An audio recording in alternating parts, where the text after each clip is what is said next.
ব্যবসা শুরু করতে গেলে আমাদের কিছু কিছু বিষয় জানা দরকার।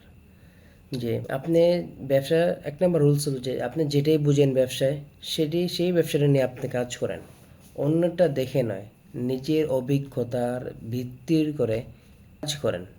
2 নম্বর হলো ছোট থেকেই শুরু করেন, যে আপনি যে ব্যবসা, যে মার্কেটের ভিত্তিতে আপনি বিনিয়োগ করছেন, এটা যেন ছোট পরিসর হয় এবং ওখান থেকে আপনি ওই বাজারটা, ওই ব্যবসাটা আপনি যাচাই। নাম্বার বিষয় হলো যে লাভের আগে, ক্রেতা আগে আপনি তৈরি করেন আপনার নিজের ব্যবসার জন্য, এবং ক্রেতা যদি সন্তুষ্ট হয় তা আপনার লোক এবং ক্রেতা অটোমেটিকভাবে চলে আসবে। এটাই হলো ব্যবসার মধ্যে সবচেয়ে বড় সম্পদ।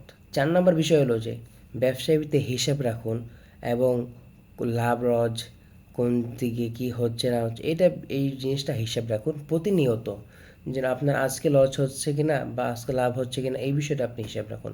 তাহলে ব্যবসার ভিতরে সবচেয়ে বড় উন্নতি বের করা যায়, যে আমার ব্যবসা কতটুকু আগাচ্ছে কিনা। 5 নম্বর বিষয় হলো যে ব্যবসার মধ্যে সবচেয়ে বেশি সততা বজায় রাখুন।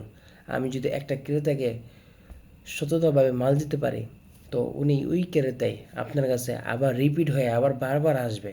ওটাই হলো আপনার ব্যবসায়ের একটি মূল টার্গেট। 4 নাম্বার হলো যে ধৈর্য ধরুন। ব্যবসা রাতারাতি সফল হয় না, আস্তে ধীরে সফল হয়, এবং পরিশ্রমটা যেন আপনার ধীরে ধীরে সফলতার মধ্যে এগিয়ে যায়। 7 নম্বর বিষয় হলো যে শেখা বন্ধ করবেন না, এবং বাজারের পরিবর্তন হয় এবং সুযোগ ও নতুন কৌশল সম্পর্কে চেষ্টা করুন।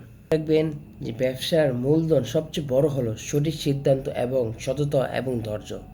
শেষ কথা, চাকরি আপনাকে একটি আয় দিতে পারে, কিন্তু একটি সফল ব্যবসা আপনাকে আরও অনেকের আয় বের করে দিতে পারে।